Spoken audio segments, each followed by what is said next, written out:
Shalom Bapak Ibu Saudara-saudara yang terkasih di dalam Tuhan Yesus Kristus. Sebentar lagi kita akan bersama-sama untuk mengikuti pelayanan sakramen perjamuan kudus. Oleh karena itu, supaya kita dilayakkan ambil bagian dalam pelayanan sakramen perjamuan kudus besok hari Minggu, mari kita siapkan hati kita masing-masing untuk mengadakan persiapan perjamuan kudus. Kita hening sejenak.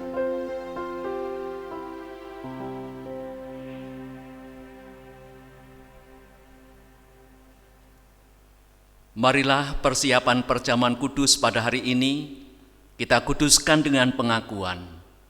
Pertolongan kita adalah di dalam Tuhan yang menciptakan langit dan bumi.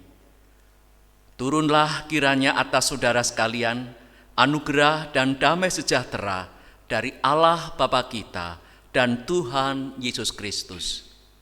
Amin. Bapak, Ibu, saudara-saudara dan anak-anakku yang terkasih, perjamuan kudus reguler yang kedua tahun 2021 akan dilayankan secara onsite dan online melalui program live streaming pada kebaktian Minggu 7 Maret 2021 pukul 7.00 waktu Indonesia bagian Barat. Untuk itu jemaat dipersilahkan untuk mempersiapkan diri dengan sebaik-baiknya di rumah kita masing-masing. Mari kita bersama-sama memuji nama Tuhan dengan menyiapkan hati kita melalui pujian Kidung Jemaat 158, bait yang pertama dan kedua, Ku ingin menghayati.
Jemaat yang terkasih, sebentar lagi kita akan bersama-sama mendengarkan dan merenungkan sabda Tuhan.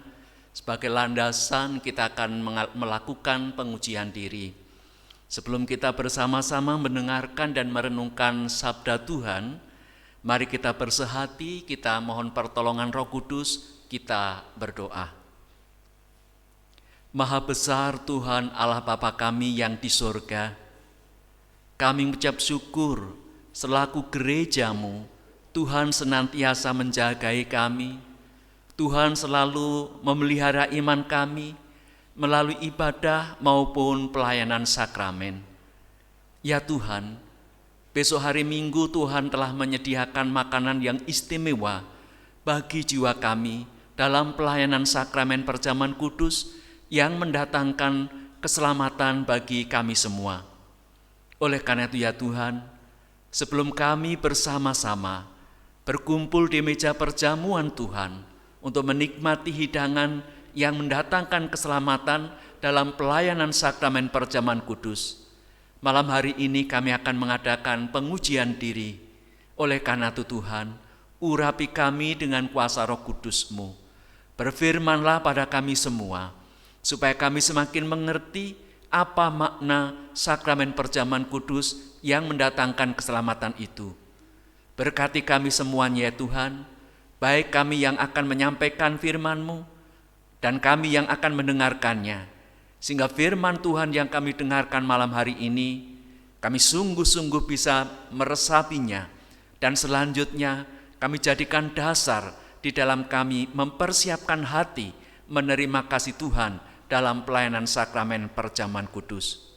Berfirmanlah ya Tuhan, kami telah siap untuk mendengar dan melakukannya. Di dalam nama Tuhan kami Yesus Kristus yang telah mengorbankan dirinya, mati dan bangkit kembali, doa ini kami naikkan. Terima kasih Tuhan. Amin. Bapak, Ibu, saudara-saudara yang terkasih, apa sih sebenarnya arti dari mengikuti perjamuan kudus? Dan mengapa kita melakukan hal ini? Sadarkah kita bahwa hal ini sebenarnya memiliki arti yang dalam dan lebih dari sekedar tradisi maupun rutinitas? Karena itu marilah kita renungkan dengan sungguh-sungguh akan hakikat perjamuan kudus, sebagaimana yang dituliskan oleh Rasul Paulus dalam suratnya kepada jemaat di Korintus, khususnya dalam surat 1 Korintus 11 ayat 23 sampai 29. Demikianlah firman Tuhan yang tertulis dalam surat 1 Korintus 11 ayat 23 sampai 29. Sebab apa yang telah kuteruskan kepadamu telah aku terima dari Tuhan, yaitu bahwa Tuhan Yesus pada malam waktu ia diserahkan mengambil roti, dan sesudah itu ia mengucap syukur atasnya. Ia memecah-mecahkannya dan berkata, "Inilah tubuhku yang diserahkan bagi kamu. Perbuatlah ini menjadi peringatan akan aku." Demikian juga ia mengambil cawan sesudah makan, lalu berkata, "Cawan ini adalah perjanjian baru yang dimeteraikan oleh darahku. Perbuatlah ini setiap kali kamu meminumnya menjadi peringatan akan aku. Sebab setiap kali kamu makan roti ini dan minum cawan ini, kamu memberitakan kematian Tuhan sampai ia datang. Jadi, barang siapa dengan cara yang tidak layak makan roti atau minum cawan Tuhan, ia berdosa terhadap tubuh dan darah Tuhan. Karena itu hendaklah tiap-tiap orang menguji dirinya sendiri, dan baru sesudah itu ia makan roti dan minum dari cawan itu. Karena barang siapa makan dan minum tanpa mengakui tubuh Tuhan, ia mendatangkan hukuman atas dirinya." Demikianlah firman Tuhan. Yang berbahagia adalah setiap orang yang mendengarkan firman Tuhan, direnungkan siang dan malam, dan dilakukan dalam hidup sehari-hari. Haleluya. Bapak Ibu, renungan sebagai dasar kita akan menguji diri ini, kita beri tema undangan pesta dari Tuhan Yesus. Jemaat yang terkasih, ibadah kita, ibadah Kristen sering menggunakan lambang-lambang tertentu yang tentunya memiliki makna khusus di dalamnya. Sebagai contoh, pelayanan sakramen perjamuan kudus, penggunaan roti dan anggur secara teologis melambangkan tubuh dan darah Tuhan Yesus. Namun secara sosiologis atau menurut tradisi yang berkembang dalam masyarakat Israel waktu itu, penggunaan roti dan cawan minuman melambangkan sebuah perayaan atau pesta. Jadi jika Rasul Paulus menuliskan suratnya seperti yang sudah kita baca bersama tadi, Rasul Paulus hendak menginformasikan bahwa perjamuan kudus itu hakikatnya sebuah perayaan atau pesta. Namun, pesta yang satu ini bukan sembarang pesta biasa, tapi pesta yang kudus. Mengapa demikian? Karena hidangan yang disediakan, yakni roti dan anggur, melambangkan tubuh dan darah Tuhan Yesus yang kudus, yang berkuasa menghapus dosa manusia. Mungkin di antara Bapak, Ibu, Saudara, dan anak-anakku ada yang bertanya, jika demikian perlambangnya, apakah hanya roti dan anggur saja yang bisa digunakan dalam sakramen perjamuan kudus? Apakah lambang roti dan anggur bisa digantikan dengan materi yang lain? Misalnya, roti diganti dengan nasi putih, nasi merah, nasi tiwul, nasi jagung, singkong, ubi, atau apa saja yang penting merupakan makanan pokok sehari-hari. Sementara itu, anggur bisa diganti dengan minuman lain, misalnya air putih, sirup, teh, kopi, wedang jahe, dan lain-lain. Yang penting minuman. Nah, Bapak Ibu, saudara-saudara yang terkasih, jawabnya sangat mungkin. Artinya, dalam keadaan tertentu, materi roti dan anggur bisa digantikan dengan materi yang lain yang menunjuk pada makanan dan minuman pokok yang biasa kita makan dan minum sehari-hari. Sebab konteks pada waktu itu, Tuhan Yesus menggunakan roti dan anggur, sebab roti dan anggur merupakan makanan dan minuman pokok masyarakat Israel waktu itu. Nah, atas dasar itu maka dalam konteks lain, di mana roti dan anggur sulit ditemukan atau tidak ada, atau karena keadaan-keadaan tertentu dapat digantikan dengan makanan dan minuman yang lain yang ada di sekitar kita.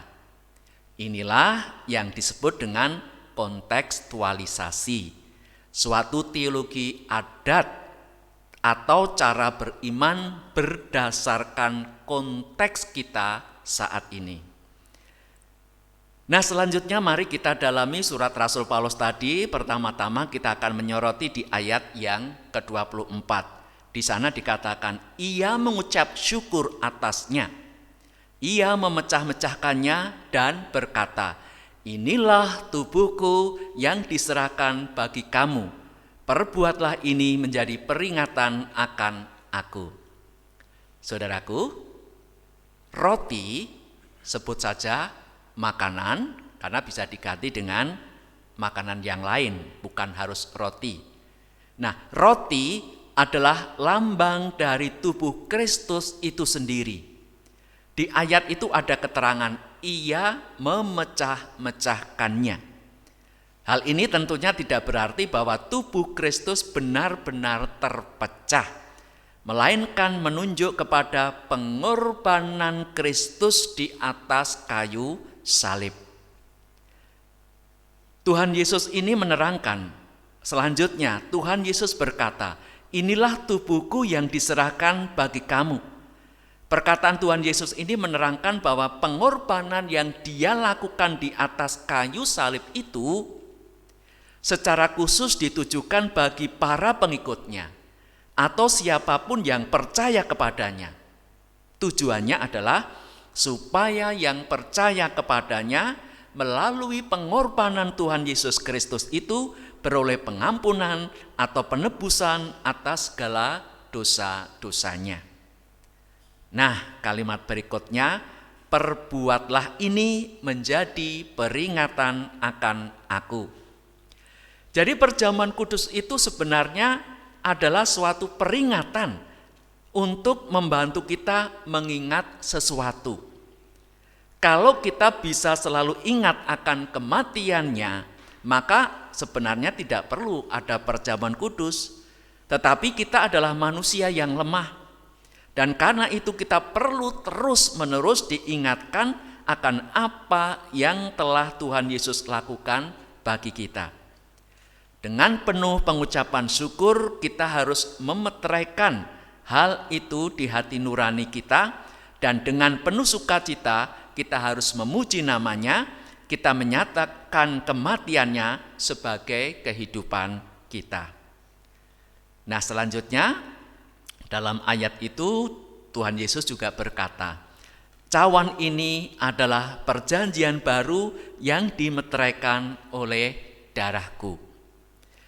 Darah Kristus yang begitu berharga, begitu suci, telah dicurahkan di atas kayu salib sebagai alat pendamaian bagi mereka yang percaya. Secara spiritual, meminumnya berarti bahwa kita sebagai orang-orang percaya boleh turut ambil bagian dalam pendamaian ini. Darahnya yang mengalir dari bukit Golgota membawa keselamatan bagi kita dan memeteraikan suatu perjanjian baru antara Allah yang kudus dan manusia yang telah jatuh dalam dosa, yang oleh darah Kristus juga telah disucikan dan dikuduskan. Lalu mari kita lihat ayat berikutnya, ayat yang ke-28. Di sana dikatakan, karena itu hendaklah tiap-tiap orang menguji dirinya sendiri, dan baru sesudah itu ia makan roti dan minum dari cawan itu. Saudaraku, dalam konteks ini kita diingatkan oleh Rasul Paulus tentang etika menghadiri undangan pesta. Kalau Bapak Ibu, saudara-saudara mau pergi ke sebuah pesta, sebut saja ke pesta pernikahan atau resepsi pernikahan, pasti Bapak, Ibu, saudara, dan anak-anakku semua akan mempersiapkan diri dengan sebaik-baiknya. Betul tidak? Saya yakin Bapak, Ibu, saudara-saudara, dan anak-anakku pasti sebelum mengikuti pesta pernikahan akan mempersiapkan diri dengan sebaik-baiknya. Contohnya, sebelum kita berangkat ke pesta, kita tentu akan mandi terlebih dahulu, biar tubuh terlihat bersih, fresh, segar, dan tentunya harum. Tidak mungkin saudara hendak pergi ke resepsi pernikahan, bangun tidur, wajah masih kusam, kumut-kumut, ilernya delewer, dan baunya kecut, langsung berangkat begitu saja ke pesta. Itu tidak mungkin. Itu impossible. Pasti akan mandi dulu. Nah, setelah mandi, Bapak Ibu, kan tidak mungkin langsung berangkat ke pesta. Langkah berikutnya adalah merias diri atau berdandan dengan hiasan-hiasan tertentu, lalu mengenakan pakaian yang bersih dan rapi. Kalau perlu, pergi ke pesta itu pakaian yang kita kenakan adalah pakaian yang terbaik, dan kalau yang punya uang banyak yang branded gitu kan. Agar penampilan kita semakin sempurna, mengundang decak kagum bagi siapapun yang melihat kita. Kita menjadi pusat perhatian bagi tamu-tamu yang diundang. Nah, setelah itu yang namanya pergi ke pesta atau jagung manten, kita juga akan membawa kado atau sumbangan. Betul tidak Bapak Ibu? Ya lucu rasanya, kita sudah dandan-dandan bagus, sudah cantik, pergi ke pesta kok tidak bawa kado atau sumbangan. Kecuali dalam undangan itu sudah ada tulisan, kami tidak menerima undangan dalam bentuk apapun. Tapi kalau tidak ada keterangan itu artinya memang wajib hukumnya membawa kado. Nah, pemberian kado atau sumbangan adalah rasa syukur, rasa empati, rasa peduli kita, sekaligus penghargaan kita atas undangan yang telah kita terima. Bapak Ibu, menerima undangan dari seseorang adalah wujud penghargaan dan penghormatan orang tersebut kepada kita. Maka jika sudah sepantasnya lah jika kita juga menyampaikan rasa penghormatan dan penghargaan kita atas undangan yang kita terima itu dengan berpenampilan baik, lalu membawa kado yang terbaik pula. Nah, jemaat yang terkasih, pendadaran atau persiapan perjamuan kudus yang kita lakukan hari ini adalah undangan Tuhan Yesus kepada kita, gerejanya, jemaatnya, untuk menghadiri pesta yang hendak Tuhan Yesus adakan melalui gerejanya. Hidangan istimewa yaitu roti atau makanan apapun yang telah kita sediakan di rumah, dan anggur atau minuman apapun yang sudah kita siapkan di rumah, telah disiapkan Tuhan Yesus demi pemeliharaan dan penyelamatan kita. Untuk itu, sebelum kita berangkat ke pesta perjamuan yang kudus itu, mari kita memiliki etika yang baik dengan mempersiapkan diri dengan sebaik-baiknya. Ada 3 hal penting yang perlu kita persiapkan, yang kita analogikan atau umpamakan seperti kita mau jagong mantet tadi. Yang pertama, mandi. Nah, mandi di sini bukan berarti hanya gebyar-gebyur seperti itu Bapak Ibu, tetapi mandi hakikatnya kan membersihkan diri.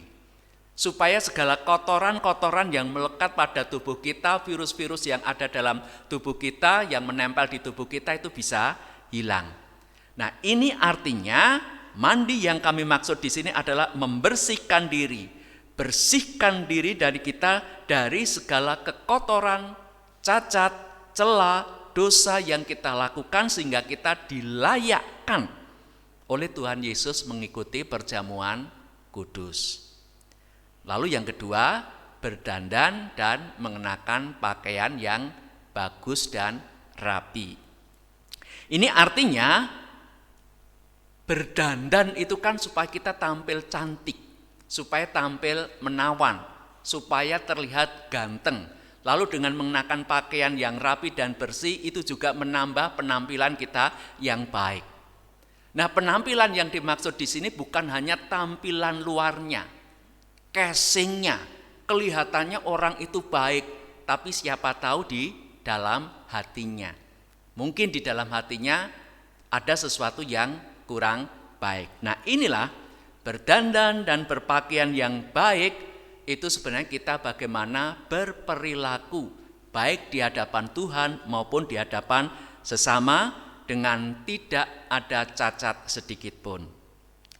Yang ketiga, tadi kan kalau jagong kan juga jangan lupa bawa kado atau sumbangan.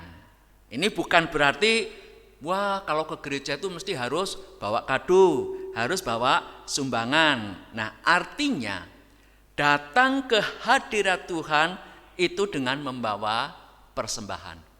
Dan bukan hanya harta atau uang saja yang kita persembahkan, tapi segenap hidup kita.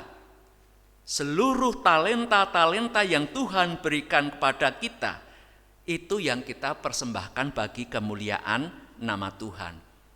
Sebagaimana Tuhan Yesus telah mengorbankan hidupnya dengan rela mati di kayu salib, mencurahkan darahnya yang tubuhnya dipecah-pecah sebagai wujud persembahan hidupnya untuk kita, maka kita pun sudah semestinya juga mempersembahkan segenap hidup kita kepada Tuhan. Dengan demikian Bapak Ibu, kalau kita bisa mempersiapkan hati kita sebaik-baiknya, kita bisa membersihkan segala cacat celah dan dosa kita, lalu kita menjadi pribadi-pribadi yang baik di mata Tuhan dan sesama, lalu kita terus mengucap syukur dengan menyampaikan persembahan yang terharum, yang terindah bagi Tuhan, maka sakramen perjamuan kudus yang akan kita terima besok hari Minggu akan menjadi berkat bagi kita semua. Selamat menyiapkan diri untuk menerima kasih Tuhan dalam pelayanan sakramen perjamuan kudus. Tuhan Yesus memberkati. Amin. Saat teduh bagi kita.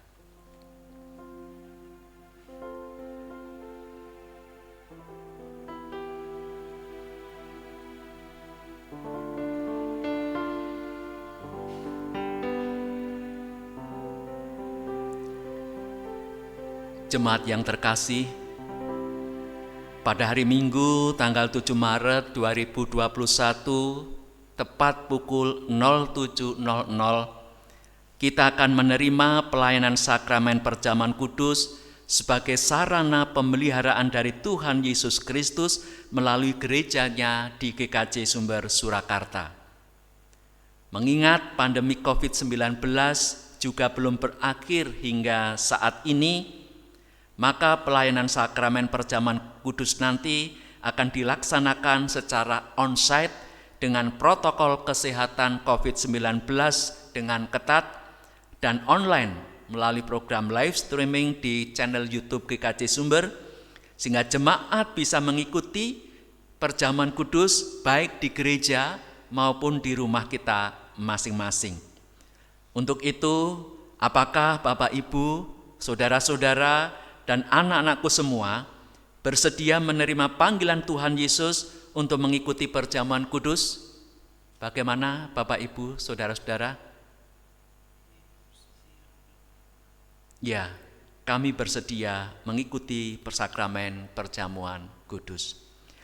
Bapak Ibu, saudara-saudara yang terkasih, mari kita mengucap syukur karena Tuhan telah memberikan hidupnya bagi kita dalam pelayanan sakramen perjamuan kudus. Kita berdoa. Terima kasih Tuhan atas kasih-Mu yang luar biasa.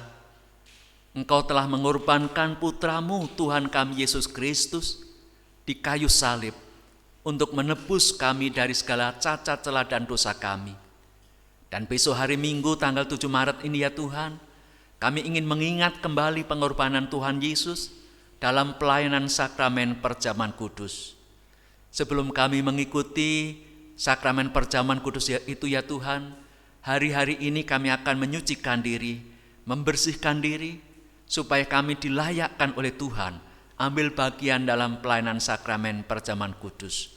Oleh karena itu ya Tuhan, ampuni segala dosa dan kesalahan kami yang telah kami perbuat dari sejak dulu sampai saat ini, sehingga kami benar-benar menjadi anak-anak Tuhan yang kudus, tidak bercacat di hadapan Tuhan.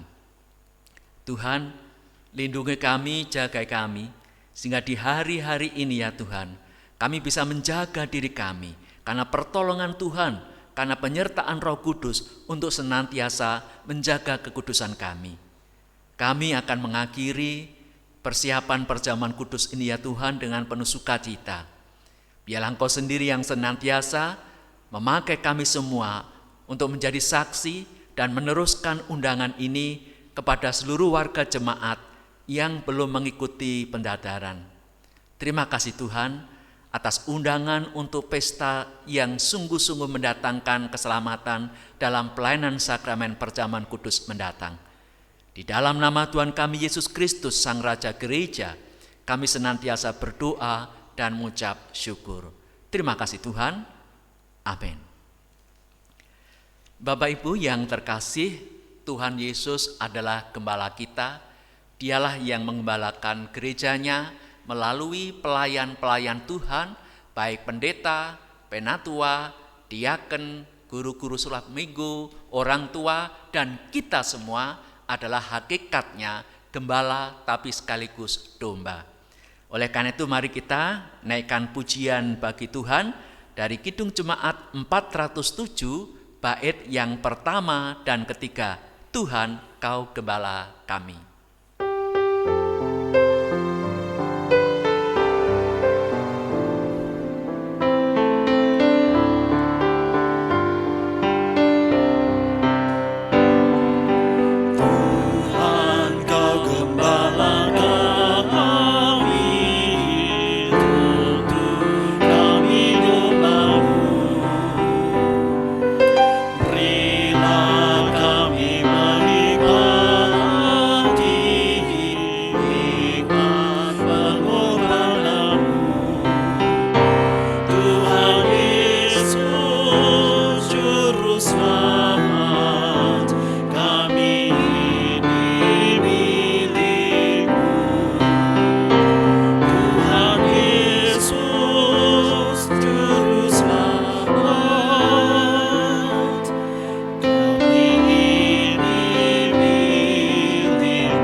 Jemaat yang terkasih, mari kita akhiri ibadah persiapan perjamuan kudus saat ini dengan penuh sukacita.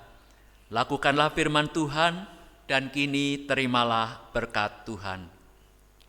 Kasih karunia Tuhan Yesus Kristus dan kasih Allah Bapa serta persekutuan Roh Kudus menyertai saudara sekalian. Amin.